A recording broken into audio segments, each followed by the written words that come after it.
The other day I posted a video about Michelle Obama's Monday night address to the DNC. And I concluded that it was basically, as I saw it, an admission that Joe Biden's going to lose in November.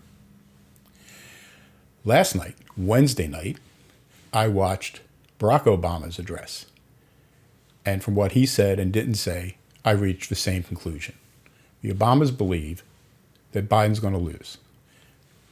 The Obamas believe that Kamala Harris shouldn't be on that ticket. They weren't happy with that choice. And what they're doing, they can't come out and admit that, but doing what they can to prevent down-ballot losses for the Democrats with regard to the Senate, the House, state legislatures, things like that. That's what it's all about. And watching the two of them, I reached the same conclusions. Let me explain about Barack Obama's address last night.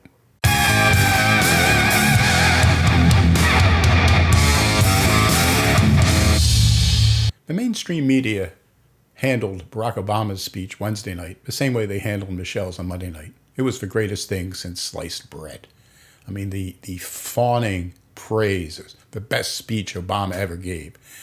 Now, I've seen Obama give some really good speeches. I remember his keynote at the Democratic Convention, back when, it was 2004. I can remember, his address in Philadelphia after the racism and rights scandals and all those things had broken. Those are really good speeches. That wasn't my reaction to what he had to say Wednesday night.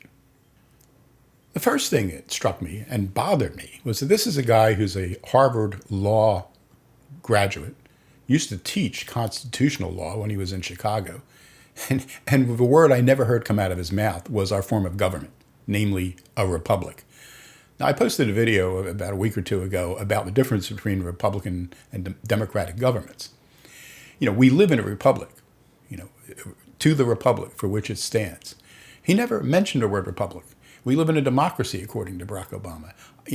This guy used to teach constitutional law.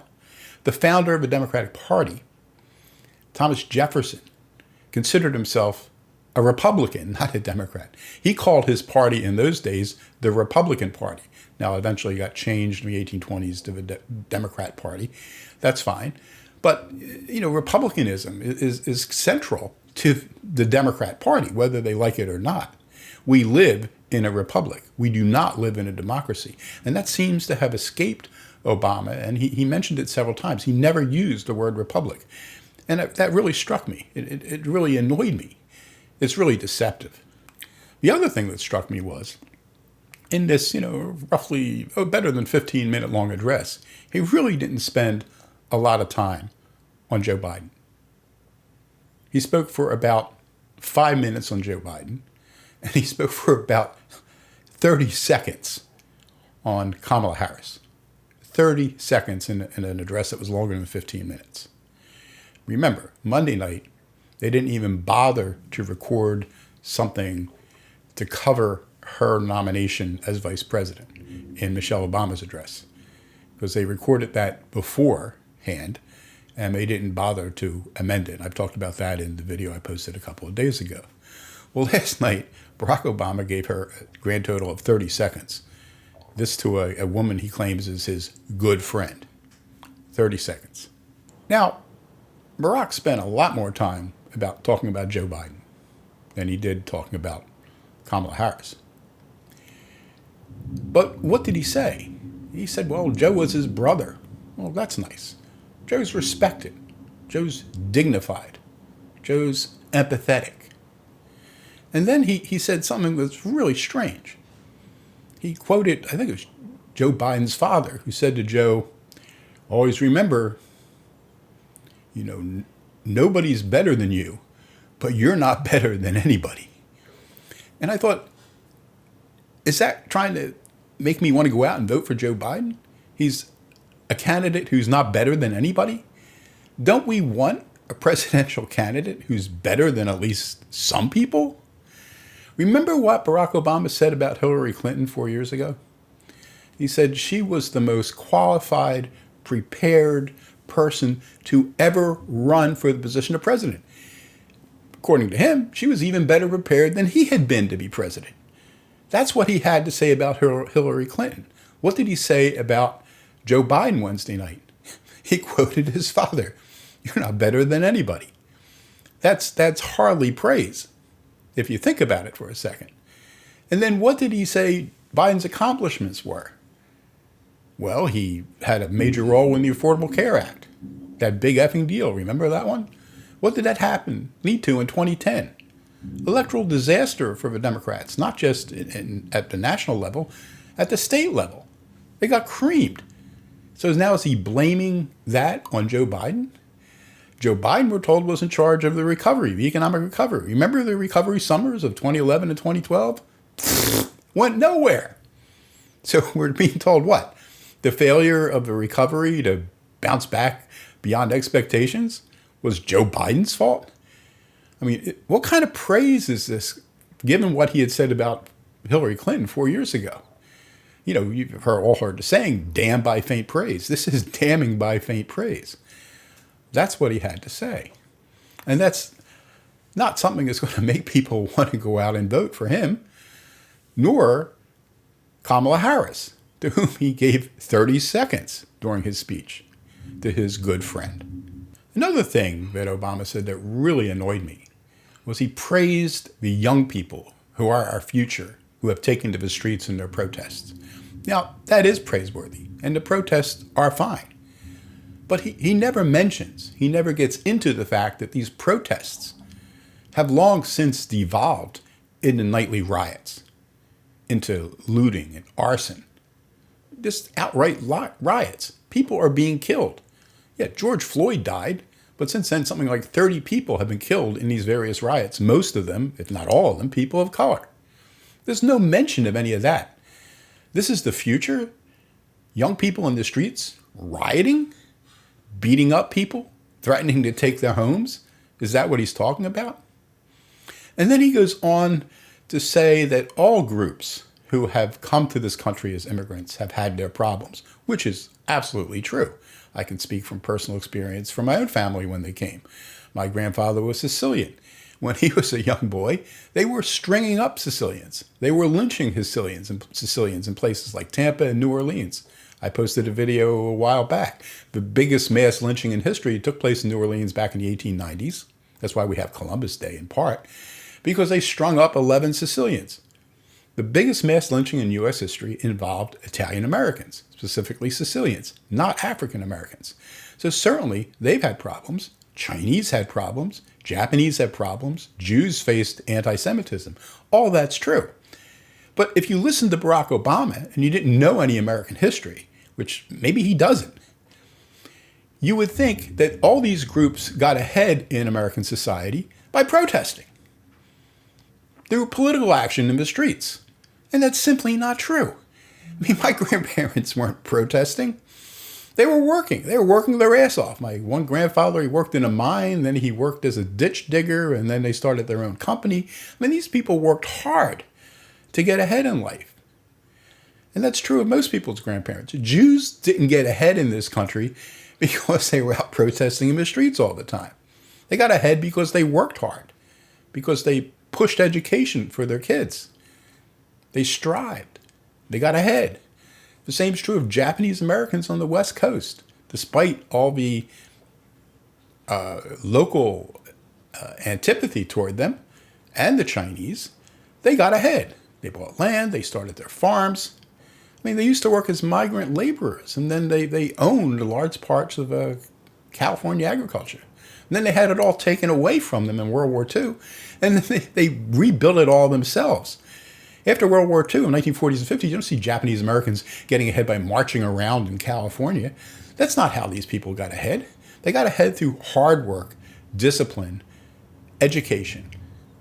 But you would never know that from what Barack Obama said.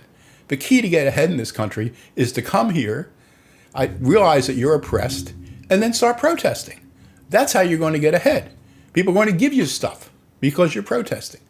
They'll give you free education. They'll give you free healthcare. They'll give you this. They'll give you that. That's not how it worked in this country. You know, if we want to look at success, why don't we look at the people who have been successful, not the people who have been unsuccessful? You know, how many decades ago did Tom Sowell write his book, Ethnic America?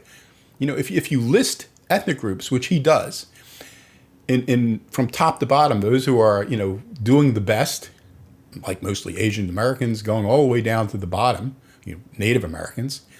And then you draw up a list of ethnic groups who are most dependent on government. It's an inverse ratio. The people who are worst off, Native Americans, are the most dependent on the federal government. And then you can work your way up the ethnic chain from bottom to top. And as you get closer to the bottom, you have higher dependency on the federal government. That's the reality of how people get ahead in this country. It's not the federal government, it's something else. You rely on the federal government, you don't get ahead. And Native Americans are a classic example of that. They've been relying on the federal government since the 19th century. Where are they?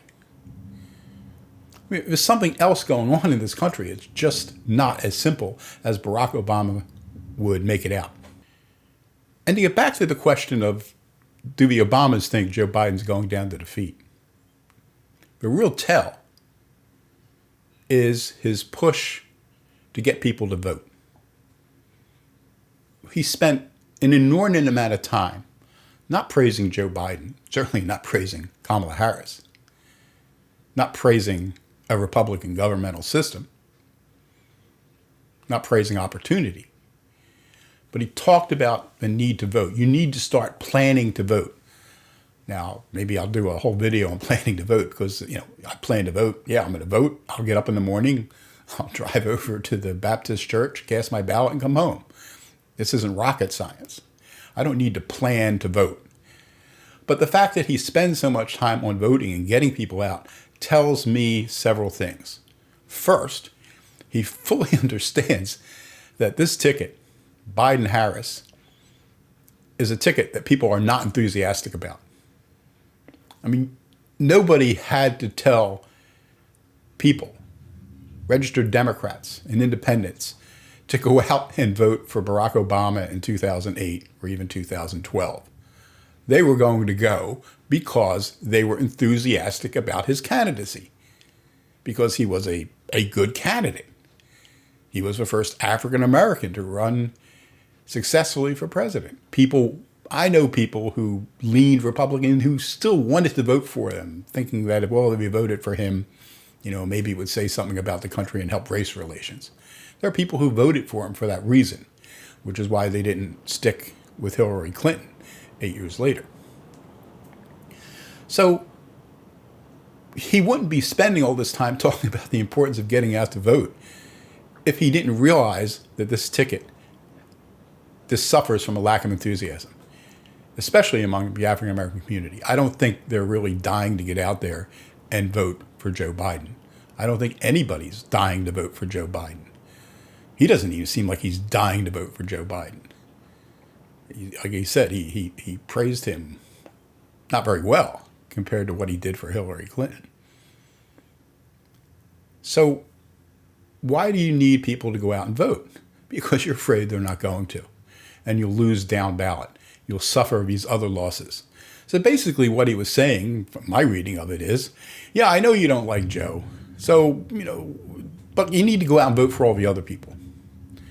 Or else we're going to get creamed. We're going to lose control of the House. We won't take control of the Senate. We'll lose more seats in state assemblies. We may lose governorships. That's what he's afraid of.